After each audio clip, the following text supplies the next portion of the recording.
Today we are going to study basics of psychiatry.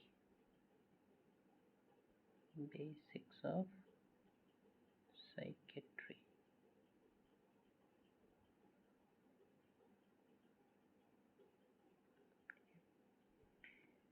ये psychiatry जो word है ये हमें किसने दिया था? इनका नाम था जॉन क्रिश्चियन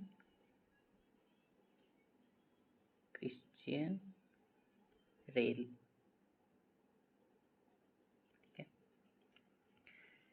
साइकेट्री में सबसे पहले हम लोग पढ़ेंगे हिस्ट्री के बारे में, कैसे हिस्ट्री लिया जाता है और हिस्ट्री में क्या क्या इम्पोर्टेंट है, किससे ले सकते हैं। जैसे बाकी अदर सब्जेक्ट में हम लोग हिस्ट्री लेते हैं ना पेशेंट का, सेम उसी तरह से साइकेट्री में हम लोग हिस्ट्री पहले लेते हैं। और हिस्ट्री हम पेशेंट से तो हिस्ट्री लेते ही हैं अगर वो देने के कंडीशन में है तब, नहीं तो हम लोग उनके फैमिली मेम्बर का, उनके फ्रेंड का, या फिर उनके मदर का, फादर का, डॉटर का, सन का, किसी का भी, जो भी उनके पास रहते हैं उनसे हम लोग हिस्ट्री लेते हैं। इन्फॉर्मेंट जो होगा वो हमारा वैसा होगा जो उनके पास रहना चाहिए, उनके साथ रहना चाहिए। ऐसा नहीं कि पेशेंट इस शहर में और जो इन्फॉर्मर है वो दूसरे शहर में रहता है, 10 दिन में, 1 वीक में बात होती है उनकी, तो उनको हम लोग सही इन्फॉर्मर नहीं मान सकते हैं। ठीक है, तो जो इन्फॉर्मर होगा वो उनके साथ रहना चाहिए, ढंग से उनसे प्रॉपर बात होनी चाहिए, उनके टच में रहना चाहिए, तभी हम उनके इन्फॉर्मेशन पे रिलाई करेंगे। ठीक है, तो हम लोग हिस्ट्री में सबसे पहले देखेंगे 5C के बारे में। 5 C's ऑफ हिस्ट्री। हमारे हिस्ट्री में ये 5C बहुत इम्पोर्टेंट है, ये होना चाहिए। ठीक है,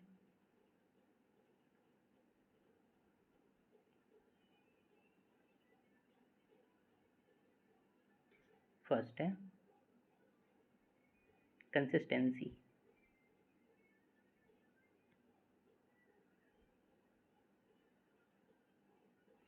जो इन्फॉर्मेशन हमें मिल रही है उसमें इन्फॉर्मर कंसिस्टेंट रहना चाहिए।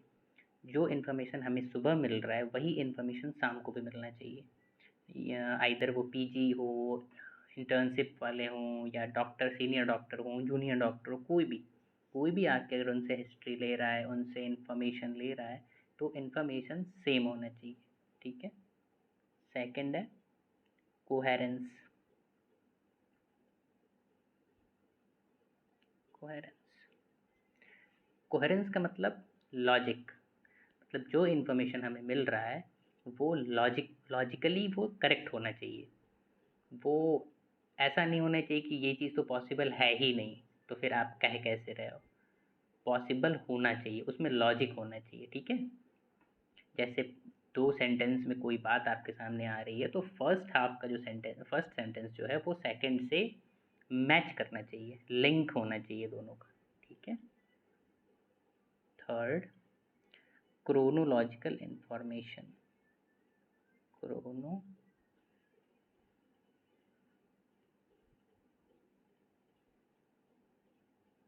Chronological information. क्रोनोलॉजिकल इन्फॉर्मेशन का मतलब जो इन्फॉर्मेशन हमें मिल रहा है उसका एक पैटर्न होना चाहिए। ठीक है, जैसे कोई बोल रहा है कि पेशेंट को 6 महीने से प्रॉब्लम है। ठीक है, 6 महीने से ये प्रॉब्लम शुरू हुआ, तो वो जब शुरू हुआ, जब कोई प्रॉब्लम शुरू हुई तो उस टाइम में पेशेंट की क्या कंडीशन थी, फिर धीरे धीरे पेशेंट की कंडीशन कैसे बिगड़ती चली गई, आज कैसी है। मतलब वो 6 महीने में जो इन्फॉर्मेशन 6 महीने का मिला है हमको, उसमें एक पैटर्न होना चाहिए। ठीक है, नेक्स्ट है फोर्थ क्लोजनेस, जिसकी बात हमने शुरू में की थी। क्लोजनेस विथ पेशेंट, मतलब वो जो इन्फॉर्मर है वो पेशेंट के क्लोज होना चाहिए, जिनसे उनकी रेगुलर बात हो या पास में रहता हो, उनके हिस्ट्री पे हम रिलाई करेंगे। लास्ट है कंसर्न विथ पेशेंट। तो जो इन्फॉर्मेशन हमें मिल रहा है इन्फॉर्मर से, वो इन्फॉर्मर पेशेंट को लेकर कितना केयरफुल है, कितना कंसर्न है। मतलब ऐसा भी तो हो सकता है एक हस्बैंड है एक वाइफ है, दोनों में डाइवोर्स वाला सीन कुछ चल रहा है, तो उसका वो फ़ायदा उठाने के लिए उसके बारे में कुछ गलत इन्फॉर्मेशन प्रोवाइड कर रहा है, या फिर उनको ज़बरदस्ती लेके आया गया है हमारे पास। तो ये सारी चीज़ें पॉसिबिलिटी हो सकती है। तो हमें ये भी चेक करना है कि जो इन्फॉर्मर है वो पेशेंट के साथ सीरियस है या नहीं। हिस्ट्री हो गया। अब हम लोग चलेंगे MSc, मेंटल स्टेटस एग्जामिनेशन। हम लोग कैसे पता करेंगे कि क्या सिम्टम्स है, क्या साइकेट्रिक डिसऑर्डर्स है पेशेंट में, इसका क्लिनिकली एग्जामिनेशन हम लोग कैसे करेंगे। वो जिस प्रोसीजर से होता है उसको बोलते हैं MSc, मेंटल स्टेटस एग्जामिनेशन। ठीक है, इसके भी बहुत सारे कंपोनेंट हैं। पहला कंपोनेंट इसमें जनरल अपीयरेंस एंड बिहेवियर। ठीक है, जैसे एग्जांपल से समझिए, कोई पेशेंट ओपीडी में आ रहा है, पहली बार आ रहा है, एंट्री कर रहा है, तो आप उसको देख के समझ सकते हैं। मतलब ज़्यादा नहीं, 100% नहीं, लेकिन 5-10% आइडिया तो लग ही सकता है कि वो किस तरह का इंसान है। जैसे कोई आपके ओपीडी में एंट्री ले रहा है, पिंक शर्ट पहना है, ऑरेंज पैंट पहना है, गॉगल्स है, हैट है, बहुत सारा मतलब मेकअप लगाई हुई है कोई अगर लड़की है तो उससे आपको थोड़ा सा अंदाज़ा लग सकता है कि हाँ इसका कुछ तो प्रॉब्लम है। ठीक है, बी है स्पीच।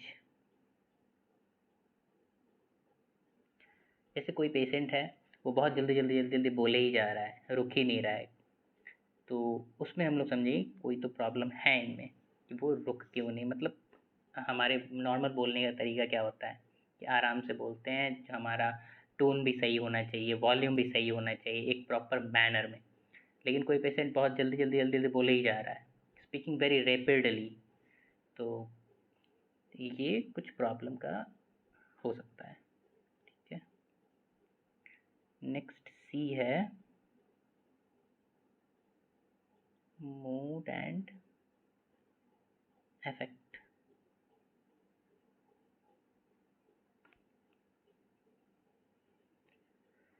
देखिए अब इसमें मूड क्या होता है और अफेक्ट क्या होता है। मूड का मतलब है इंटरनल इमोशन,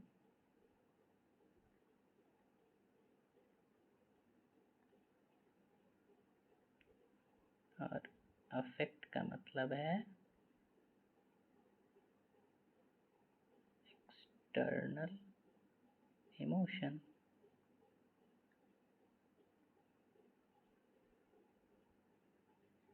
जैसे एग्जांपल से समझिए, कोई हंस रहा है, स्माइल कर रहा है, तो स्माइल कर रहा है वो आपको दिख रहा है, उसके फेस पे दिख रहा है, उसके एक्सप्रेशन से दिख रहा है, तो उसको बोलेंगे हम लोग अफेक्ट। और जो इंटरनली वो फील कर रहा है, जैसे एग्जांपल समझिए, कोई दुखी है, सैड है, लेकिन अगर आपसे मिल रहा है तो स्माइल कर रहा है, आपके सामने दिखा रहा है कि हाँ वो खुश है, तो आप क्या कहोगे, वो सामने से तो दिखा रहा है आपको कि वो हैप्पी है, स्माइल कर रहा है, दैट इज़ अफेक्ट। लेकिन वो खुद जो अंदर फील कर रहा है, दैट इज़ मूड। अंदर जो फील कर रहा है वो सैड भी हो सकता है, हैप्पी भी हो सकता है, कुछ भी हो सकता है, गुस्सा भी हो सकता है, लेकिन वो बाहर से दिखा नहीं रहा है, दैट इज़ अफेक्ट। जो दिखा नहीं रहा है, जो बाहर दिख रहा है आपको, वो अफेक्ट है, लेकिन जो इंटरनल खुद वो फील कर रहा है, that is mood. Affect and mood को हम लोग 3 तरीके से समझ सकते हैं। पहला है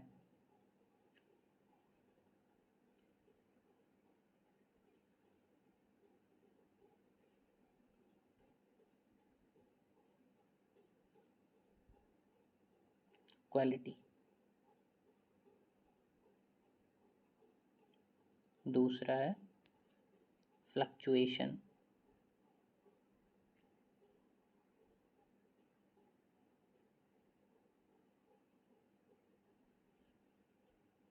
तीसरा appropriateness and congruence. appropriateness and congruence.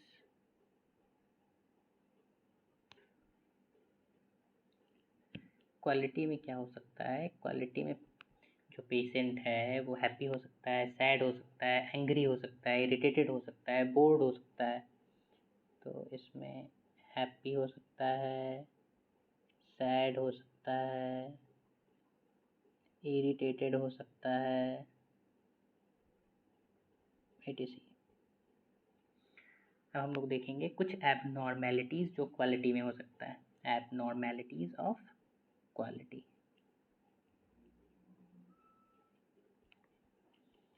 पहला एबनॉर्मेलिटी है elevation of mood. Elevation of mood, जिसका पहला पार्ट है यूफोरिया।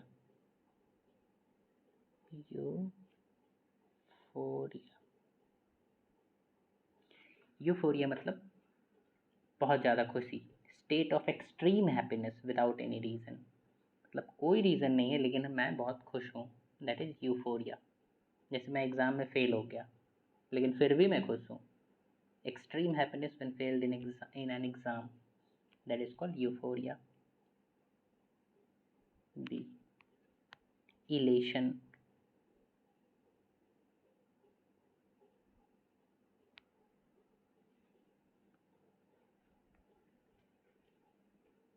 हाँ, यूफोरिया में अगर कोई पेशेंट बहुत खुश है जिसका कोई रीज़न है, जैसे कोई टॉप कर गया अपने क्लास में, रैंक 1 आ गया, 2 आ गया, इस वजह से अगर खुश है तो दैट इज़ नॉट यूफोरिया। वो यूफोरिया नहीं है। यूफोरिया वो है जो बिना किसी रीज़न के खुश है। फेल हो गया फिर भी खुश है, कोई उसको मार रहा है फिर भी खुश है, that is euphoria. Then elation. Elation में यूफोरिया तो होता ही है, इसमें euphoria plus increase in psychomotor activity. मतलब खुश तो है ही, खुश के साथ वो कूद रहा है, भाग रहा है, दौड़ रहा है, that is increase in psychomotor activity. Then है थर्ड सी, एक्साल्टेशन। एक्साल्टेशन, इसमें क्या होता है? इसमें पहले वाली दोनों चीज़ें हैं। जैसे इसमें यूफोरिया है,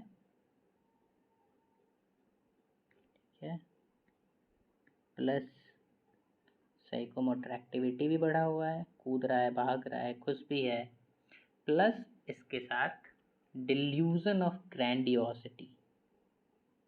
मतलब उसको इन दोनों के साथ लग रहा है कि मैं दुनिया का सबसे ताकतवर इंसान हूँ, मैं दुनिया का सबसे अमीर इंसान हूँ, मेरा कुछ कोई नहीं बिगाड़ सकता है, that is delusion of grandiosity. ये तीनों चीज़ें अगर मिल रही है उसको हम लोग बोलेंगे एक्सल्टेशन। ठीक है, नेक्स्ट है डी, एक्सटेसी।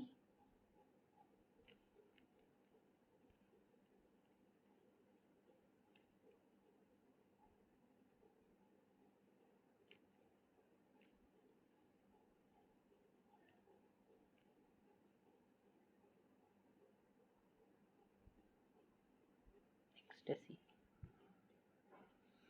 एक्सटेसी हम लोग ऐसे डिफाइन कर सकते हैं, जैसे पेशेंट बोलेगा इतनी खुशी मुझे आज तक कभी मिली ही नहीं, मैं दुनिया का सबसे खुश नसीब इंसान हूँ, मैं बहुत ज़्यादा खुश हूँ अभी। जैसे कुछ लोग बोलते हैं कि किसी रिलीजन में, मतलब रिलीजन में या फिर रिलीजन को छोड़िए, कोई बोलते हैं कि कोई मेडिटेशन करने से मेरे को बहुत ज़्यादा खुशी मिलती है। तो उस तरह की खुशी, उस लेवल का खुशी कि मुझे बाकी दुनिया में कोई भी चीज़ दिख ही नहीं रहा है, किसी का ना कोई दुख दिख रहा है, ना किसी की कोई कोई गुस्सा दिख रहा है, बस मुझे खुद से मतलब है, मैं बहुत खुश हूँ।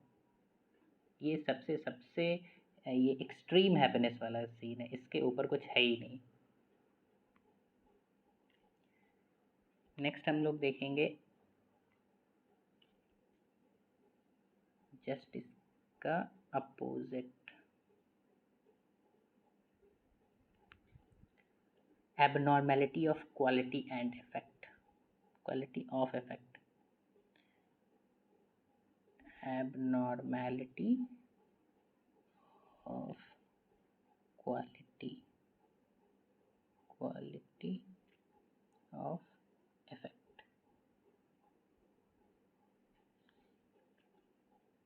जिसमें हम लोग पहला बोलेंगे डिस्फोरिया। डिस्फोरिया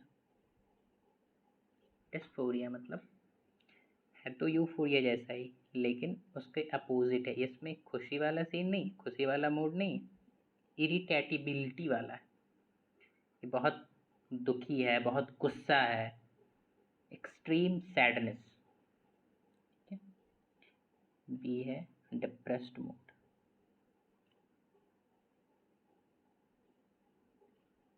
डिप्रेस्ड मूड, इसमें हम लोग बोल सकते हैं स्टेट ऑफ परवेजिव। मतलब एग्जाम्पल समझिए, जैसे वो खेल रहा है, कूद रहा है, टीवी देख रहा है, कहीं घूम रहा है, लेकिन फिर भी वो दुखी है, उसको किसी चीज़ में खुशी मिल ही नहीं रही है। That is depressed mood.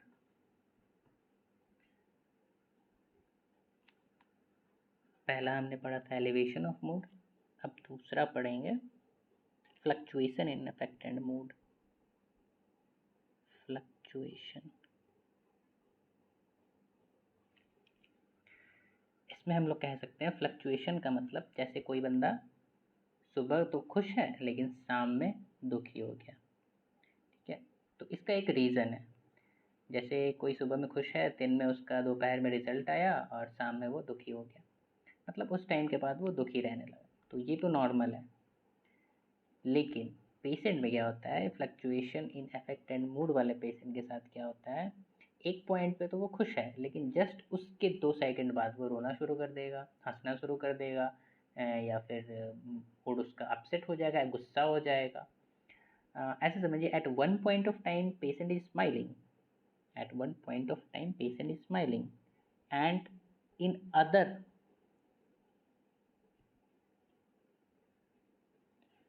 in another point sudden he starts crying without any reason।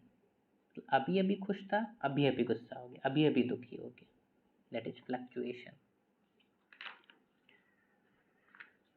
ठीक है, अभी एक वर्ड हम लोग पढ़ेंगे जिसको बोलते हैं लेबाइल मूड। इसी से मिलता जुलता, इसी को बोलते हैं labile mood.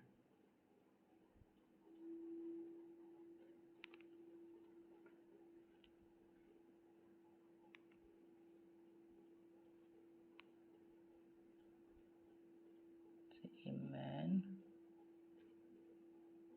comes in OPD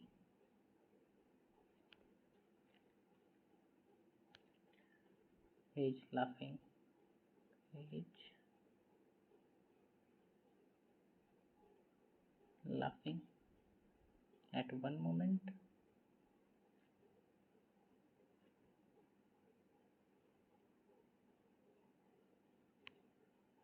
and crying at another moment।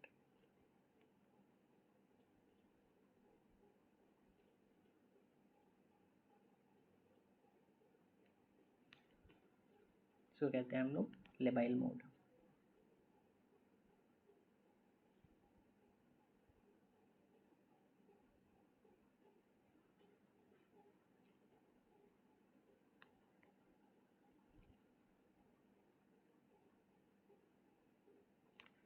Next हम लोग पढ़ेंगे, थर्ड है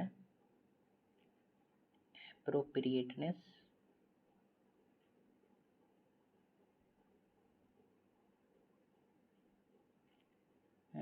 congruence.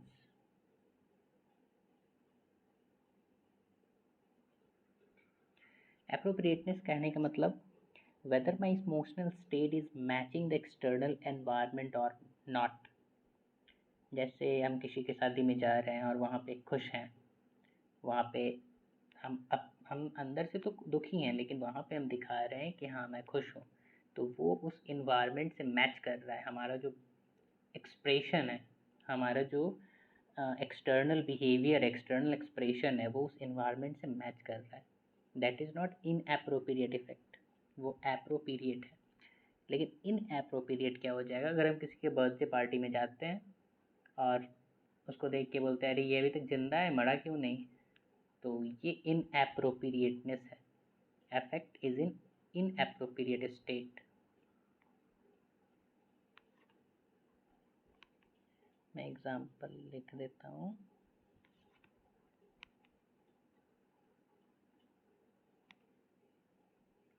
go to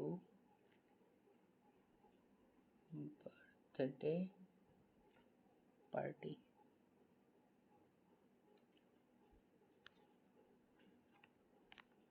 and I start crying।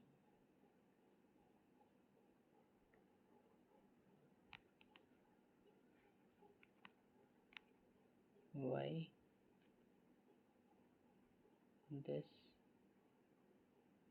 man is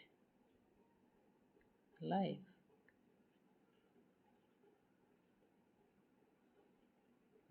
ये हो गया affect is not in appropriate state, is not in appropriate state।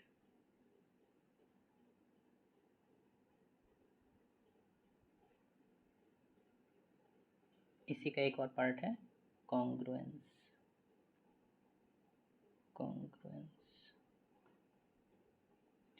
Congruence means whether my emotions are matching with my thought or not। Appropriateness क्या था, environment के साथ हमारा match कर रहा है या नहीं। कॉन्ग्रुएंस मतलब मेरे थॉट के साथ मैच कर रहा है कि नहीं, मेरा जो एक्सप्रेशन है वो थॉट के साथ मैच कर रहा है या नहीं कर रहा है। अगर हम एग्जाम्पल में लेते हैं, patient comes to you is describing how his mother died. मतलब एक पेशेंट आया, वो आपको बोल रहा है कि उसकी मदर का डेथ कैसे हुआ था, और उसका मूड सैड है, दुखी है, इमोशनल है, तो वो नॉर्मल है। That is congruent effect. अगर कोई पेशेंट आ रहा है, दूसरा केस, अगर कोई पेशेंट आ रहा है, वो अपनी मदर के डेथ के बारे में बता रहा है और हंस रहा है, खुश है, इमोशंस नाम का चीज़ नहीं है उसके अंदर, उसको बोलेंगे हम लोग इनकॉन्ग्रुएंट मूड। एग्जाम्पल लिख देता हूँ मैं।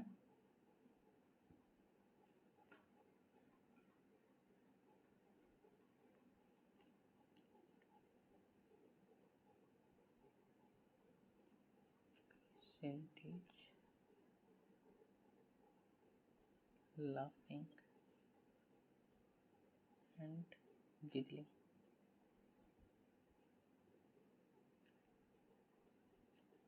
while describing his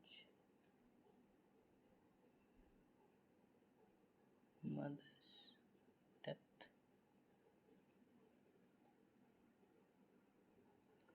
कुछ एक दो और एबनॉर्मेलिटी है जो हम लोग पढ़ लेते हैं।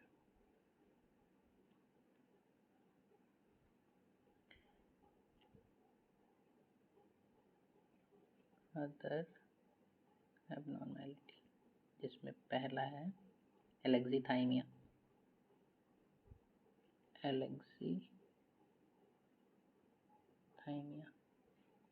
Alexithymia means inability to understand emotions of other people and inability to express your own emotions। मतलब पेशेंट को पता है कि मेरे अंदर इमोशंस क्या है, लेकिन उसको एक्सप्रेस नहीं कर पाना। Like patient have emotion but he is not able to express them, मतलब उसके अंदर एक्सप्रेशन फीलिंग्स तो है, इमोशंस तो है, लेकिन वो एक्सप्रेस नहीं कर पा रहा, दैट इज एलेक्सीथाइमिया।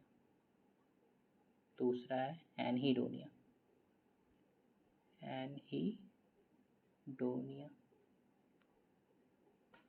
एनहीडोनिया का मतलब inability to feel pleasure in previously pleasurable activities, मतलब पहले उसको क्रिकेट खेलने में, टीवी देखने में, गाना गाने में, नॉवल पढ़ने में, एनीथिंग, जिस चीज़ में उसको खुशी मिल रहा था, अब उसको उस चीज़ में खुशी नहीं मिल रहा है।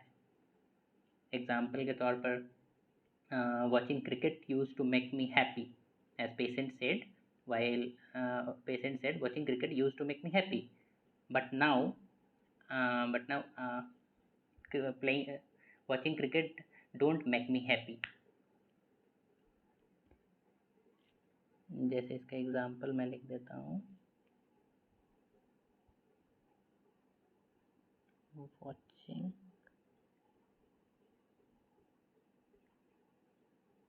cricket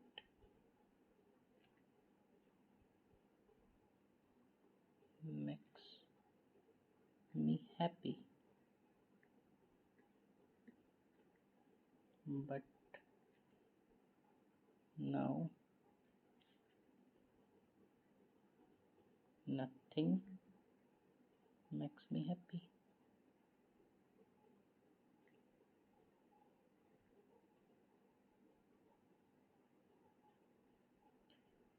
एलेक्सीथाइमिया और एनहीडोनिया दोनों अलग कैसे हैं? वो ऐसे है, इसमें फीलिंग्स तो है, इमोशन तो है, लेकिन वो एक्सप्रेस नहीं कर पा रहा है, इसमें है ही नहीं, इसमें वो एक्सप्रेशन, वो फीलिंग्स है ही नहीं, जिस चीज़ से उसको खुशी मिलती थी वो है ही नहीं। ठीक है, तो ये दोनों ऐसे हैं। अब इसके बाद हम लोग पढ़ेंगे न्यूरो एनाटमी, थोड़ा सा पढ़ेंगे जिसका साइकेट्री में यूज़ है, जैसे हमारा जो थॉट्स है, हमारा फीलिंग्स है, कहाँ पे जनरेट होता है, कहाँ से कंट्रोल होता है, वो पढ़ेंगे। ठीक है।